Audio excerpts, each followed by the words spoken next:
سوال ہے کہ امام ضامن کا مصرف بتائیے. امام ضامن جو یہ بھی شریعت کی طرف سے کوئی چیز نہیں، لوگ اپنی خوشی سے یہ رقم دیتے ہیں. تو اب جس معاشرے میں آدمی موجود وہاں پہ عام طور پہ جو اس کا مصرف ہے وہی مانا جائے.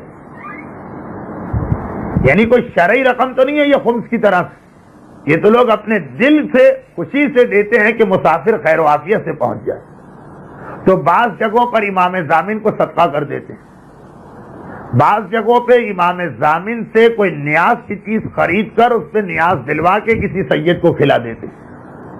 بہرحال یہ بنیادی طور پہ امام ضامن جس کے باندھا گیا اس کا پیسہ ہو گیا، وہ اس کو جس طرح سے جس دینی کام میں چاہے خرچ کرے. لیکن یہی دو مصرف ہیں، بلکہ سب سے بہتر یہ سمجھیے امام ضامن کا کہ کسی کو صدقہ کر دیا جائے. اور یہ والا وہ صدقہ ہے کہ جو سید کو بھی دیا جا سکتا، کیونکہ یہ 8ویں امام کے نام پر ہے، اور سید کے نام والا صدقہ تو بہرحال لے سکتا ہے.